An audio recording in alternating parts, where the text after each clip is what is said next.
I'm a strategist, I'm a father, I'm one passionate mofo. Leaders of countries, presidents of the United States, presidents of the largest companies in the world, billionaire entrepreneurs. And I've had moms and dads and entertainers, Serena Williams in the sports field, Hugh Jackman, Pitbull, Usher, you name it. So the one thing they all have in common, I think, is they're hungry. And I know that sounds simplistic, but I believe that's the single most important element that separates the quality of people's lives.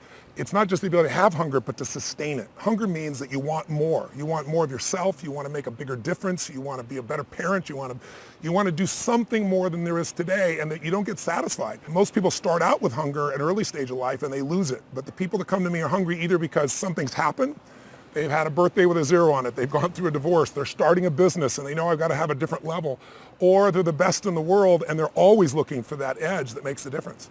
What keeps you hungry? I am hungry. I think what it is I think everybody is born with hunger. Like there's a desire to grow, to expand, to learn, and then disappointment sets in early in life for most people. And then we look to blame something outside of ourselves. And there are many events in our lives that can affect us all. We've all had pain and challenges. But I think if you can find within yourself the part of you that wants to constantly give something more than yourself, if you can find a mission larger than yourself, then you're more pulled to do something than trying to push yourself. And pull has much more power than push. I always say motive does matter. That if your motive is to serve something greater, there is an energy that comes up inside of you. So I feed 2 million people a year because somebody fed my family when I was 11 years old, and now this year we're feeding 4 million. I want to do more in that area. And every business I'm in, that drive just doesn't go away. What's interesting, since 2008, you've seen most large enterprise companies have really figured out how to respond to the world economic crisis at that time by cutting, right? They figured out how to cut their costs, they grew their bottom lines, and they built up their cash. And so they've done very well. But that was 5 years ago, and it's getting hard to keep cutting. You can't cut your way to growth at this point. So most major corporations are now saying, what do we do about the top line? How do we really grow revenues and sales? And so I built something called Coaching in the Cloud, which we've done for some of the most successful companies in the world. And what it does is it comes in and it revamps the sales process. You think about it, in the 1990s, you had all these companies that were re-engineering, and they said, look, we're going to go virtual and save the real estate. And all these salespeople are going to just virtualize. There weren't great tools then. There are now, Salesforce.com being one of those, right? But the challenge is they've lost some of the disciplines that maximize the process. So we also, though, are showing people how to maximize technology. So I have a patent pending process in a company that's working with everybody from General Electric to Reuters. It's called Knowledge Now. And it allows you to take the knowledge you need instead of learning the old style. We got great technology and an old way of learning. You get to learn in the application, like Salesforce.com. While you're there, you're able to get the answers you need when you're working on clients right now. Not go to some class where you're going to forget 90% of it, but do it right now. We found it to be really, really impactful. Well, I believe in rapid change. Technology allows you to create change really rapidly. And I think, social media I've found to be a really useful research tool because we're living in a world where so much information is coming at us all the time that I always say, it's like we're drowning in information, but we're starving for some wisdom. And if you follow people that are really brilliant, it's almost like having an intelligent browser where they can bring you to the very best stuff right away. One of the companies I have came about because I'm always following these people. I was following some 3D printing, and I found out about this young man that when he was 14, he met a girl who had lost her arm and found out they didn't have the money for an articulated arm. They're about $80,000. If you lose both arms, over a lifetime you have to get 3 for each arm. You can only imagine it's out beyond the range of most people. And at 17, he created an artificial arm that does more than the traditional arm, articulates, but it can actually, lift 350 pounds. And it was all driven, but instead of $80,000, he does it with 3D printing, and it costs $250. And I saw the site. He was meeting with President Obama. NASA gave him a scholarship. I reached out to him, and now we formed a company together we're building some exoskeletons for people who hopefully will be able to walk, taking those arms and being able to take it to places like Africa, all over the world. With now at this price point, people's lives can change. My companies now together, the companies that I started and the companies I'm partners in, do more than $5 billion in annual sales. If I could have ever dreamed that I'd have that kind of impact, it would seem ridiculous. But it's all come out of this hunger to constantly make things better and to find a way to do more for other people than anybody else is doing. And I found if you find a way to do better for everybody else, then obviously you have plenty of freedoms in your own life as well. The dumb stuff that everyone's doing and stop doing the dumb stuff. That most of these extremely successful, brilliant people have just cut out a lot of the really dumb stuff. They have. Well, they have, and they've done one more thing, though, that's really important. It's the most important investment decision. Imagine you got in the game, you're investing something, it doesn't matter what it is. Maybe you're investing for the future, you're setting some money aside. You know what not to do. You know what you're after, and you got a plan. You made the game winnable. It's not some giant number. A kid will tell me, I need $1 billion, and I break down actually to charter the planes he wants to go on 10 trips a year, to rent the Branson's Island instead of buying the island. He can do the whole thing for less than $20 million for the rest of his life and never work again, right? Yeah. 20 million versus $1 billion is two different universes. They're different places. But the next piece is step 4 is really critical. It's the most important one of all. It's the most important investment decision you're going to make. And that decision is called asset allocation, or it's like the ultimate bucket list. It's the money you put, what proportions you put, the strategy you use. I'm going to put so much in stock, so much in bonds, so much in whatever the case may be, different assets. That's what you live and die by. In fact, David Swensen, who's the most successful institutional investor of all time from Yale, $1 billion to $24 billion in growth in 2 decades. Mind-boggling. Worth paying attention to. He said to me directly, he said, Tony, all your returns come from asset allocation. More important than buying Apple, more important than buying any stock. You're going to be wrong on some stock. You're going to be wrong on some bond. You're going to be wrong on some real estate investment. It's having the right breakup. And the guys that are the best in the world have figured out the right balance, like Ray Dalio, like David Swensen. And so what I have in the book is their exact proportions of what they do, recommended that you wouldn't be able to do. It's like I sat down when I was sitting with David, he let me come in. I'm sitting here in Yale's kind of hallowed halls, and I'm like, do you know what I do? And he said, do you think you'd be sitting here in Yale having a conversation with me? He said, your work changed my life, my family's life, this person's life. And so those things opened the doors, and they shared this with me. So the right asset allocation, think of it this way. Most of us make the wrong decision when we're driving our car and we're in the slow lane and we move, or you're in the grocery store and you go, that looks like the faster lane. What do you think your chances of making the wrong decision financially are? You're going to make the wrong decision. Exponentially higher than... You're going to. Yeah. So if your success depends on you making the right decision, you're done. And that's where most people are. When you know how to divide up your assets, right? They call it the only free lunch. When you can divide them up across different assets, different types of investments, over different timelines, even over different countries, it allows you to know when the losses happen, you're not wiped out. We all know, don't put all your eggs in one basket. Most basic idea of asset allocation, but most people don't know what to do. It sounds so complex. I teach you in these 3 buckets. There's a security bucket where you put stuff in that is really protected. It's not going to drop. It's not going to grow big, but it's not going to drop. There's a bucket for growth that has some more risk, and there's a bucket for dreams where you do the fun stuff right now, not 30 years in the future, so you make money and, on the end of your life, you have something. And I show people how to figure out based on how comfortable are you with risk, how old are you, how much time do you have to accumulate, what's your source of income. When we look at those 3 things, we do it online with a little test, and then you can immediately go online and say, okay, here's a set of asset allocations that have been put together by people like Ray Dalio. I can compare it to whatever I have right now, and I can see what the returns have been over the last 10 years. Right there in 2 seconds. That's invaluable. It's mind-boggling. It's a dream. And I've only been able to do it because I've been working with the best people in the world, and they got excited about the mission. I mean, they got excited about seeing what could be possible in this area. And some of them, my background of not having food at times at Thanksgiving, and I've shared with you that, I've been feeding people. I started with 2 families and then 4. I started when I was 17. Now this year will be 55 million. I've gotten these guys to join me in that task. So Ray Dalio donated 1 million meals. Mark Benioff, I should say, from Salesforce.com donated 1 million meals. So along the way, these guys not only shared their insights, but they're playing a role to help people whose society's forgotten, while we're also helping people through the book, which I'm really, really grateful for. So once you know what to do with the money. Yes. Asset allocation, to use grown-up terminology. Yes. Right? Just buckets. A certain amount of money I'm going to put where it's secure. It's going to grow slowly. A certain amount I'm going to put where it's less secure. I got more risk, but I got more potential reward. A certain amount I'm going to enjoy today. How do I know that percentage? You pick that percentage and then you forget about it. Whatever you're going to invest, 20% goes here, 30% there, 40% goes there. You divide it up. That's all it really is. And you just set it up to happen. Automatically. So you're not having to think about it all. Correct. Or you model somebody else, right? That's even better. Yeah. Set it up automatically based on their model. Yes, of what they've already proven. There. Yes. What's the next step? Next step is you've got to create an income for life. And then when I say income for life, it's so interesting because I ask people all the time, why do you invest? What are you investing for? What would your response be? So I'll have money when I'm old. Right? Yeah. So some people say, so I'll have money when old. Some people say, so I can grow my assets. Some people say, so they tell me all kinds of things. There's only one reason to invest: income. Mm-hmm.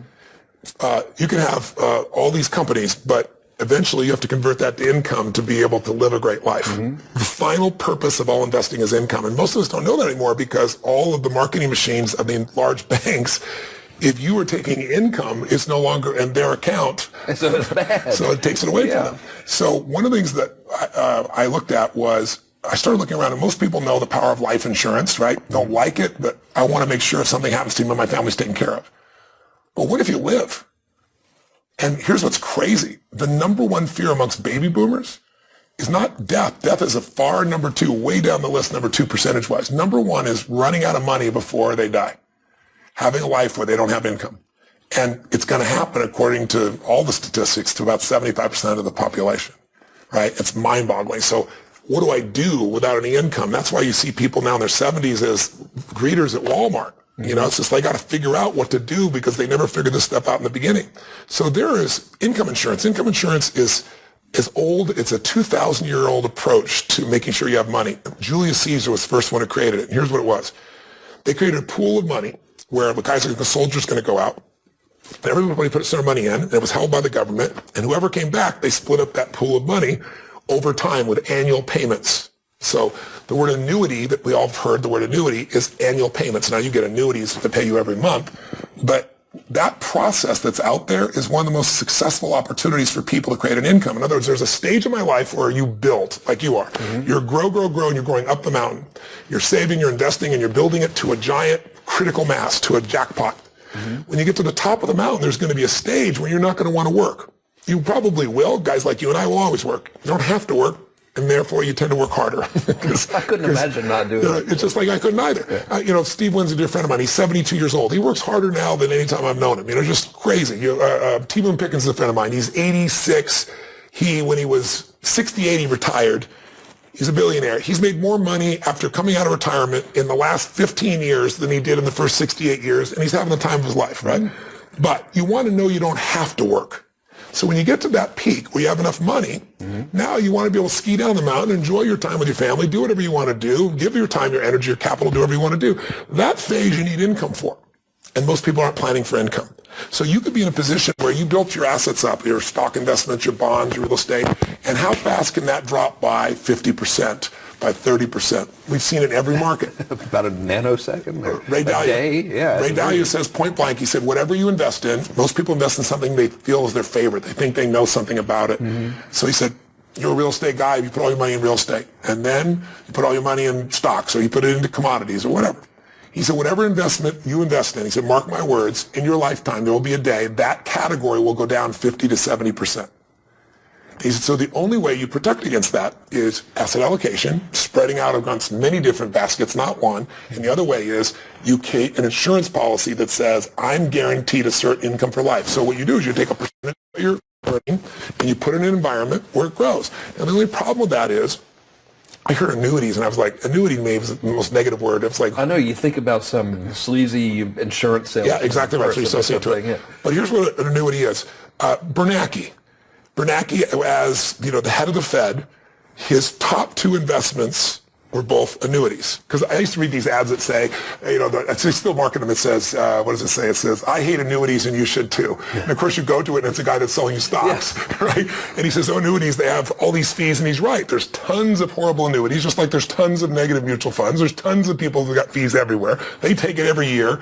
And the annuity side, there's a commission paid to a guy. He gets paid once. So I want to be really clear. Annuities aren't a great product. Like mutual funds aren't a great product. The right annuity, the right investment is the right one. And that means you've got to be able to strip out all the crazy fees. You got to know what you're getting. For most people, that's complex.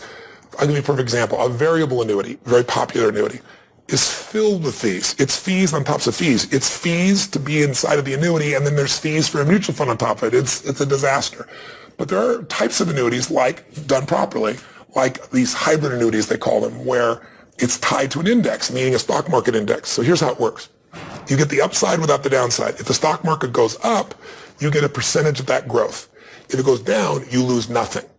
So like you think about my friend who's been out of the stock market for 6 years and he's got nothing to show for it. I said to him, this would have been one of many different vehicles you could have easily done. And what's beautiful about these types of annuities, when it's the right company, you want a company that's got the right rating. You want a company, these insurance companies, the good ones have been around 100 years, 200 years. They've been around since recessions, depressions, the 2008, and nothing's hit them. They're that strong. They've been around. That's all they do. And I said, so with these types of them, there's some that are available. Most of them are available only for people in their 50s and above. So it's thought of as, something for grandpa.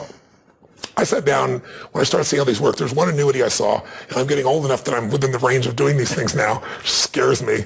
But one of them gives a guaranteed return of 7% a year. And where are you going to find that? And my immediate reaction is fearful. That's impossible. It's like, I know.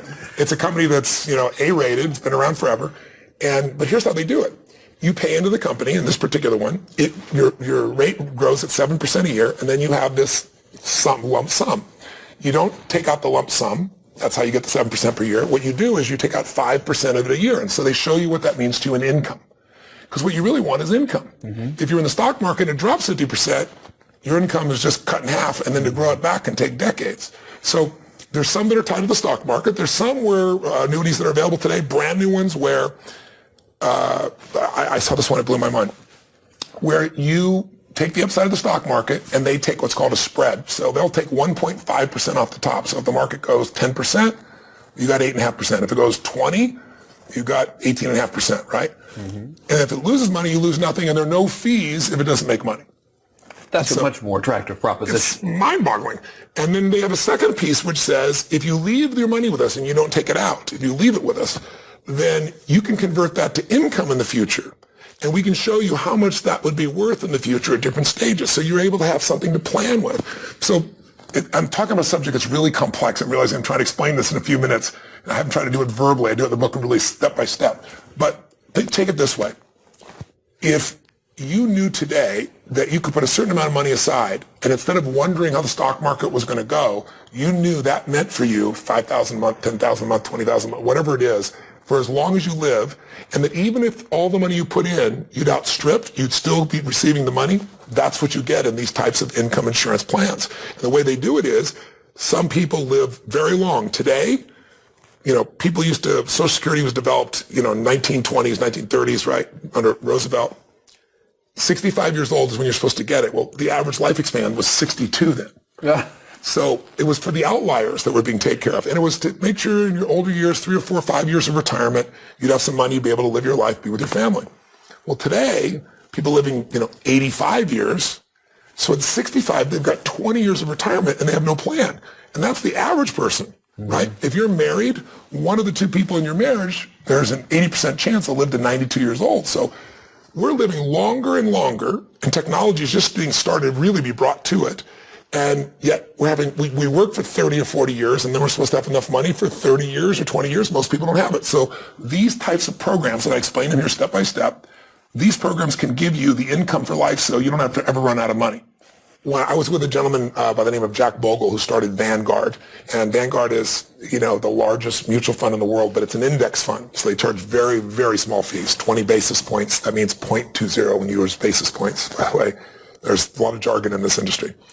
I said to him, I know you believe in investing in the market. I said, but there's a dirty little secret. And the little secret is called sequence of returns. That if you work and you build your whole life up to get this nest egg, and now it's large enough that you can invest in a secure environment and have income coming back to you. It's like your money machine. You don't have to work. But then the market takes a hit. Then it can make a huge difference in where your income is. I said, versus if you have a contract with an insurance company that guarantees you that income, and the company's been around 100 and whatever years, or you diversify amongst multiple insurance companies. I said, those have been proven over hundreds of years to be successful. He said, that's true. I said, the whole dirty secret is, if I'm investing well in the first 3 or 4 years of my retirement, the stock market's up, I might have millions of dollars over the course of my life. If in those first few years it's a 2000 or a 2008 and the market drops 50%, I can show you statistically, you never get back to where you need to be based on your age. Mm-hmm. So having a balance of assets and having some of these, insurance policies where I know what my income's going to be is the fifth step. It's really making sure that you put the balance in. And at a different stage of life, you're going to be focusing on this more. I actually went to Guggenheim, one of the largest financial organizations in the world. I said, I'm wealthy enough at this stage of my life, I'm fortunate enough, and I'm old enough that I can go get these policies. I said, why wouldn't you do this for somebody that's 20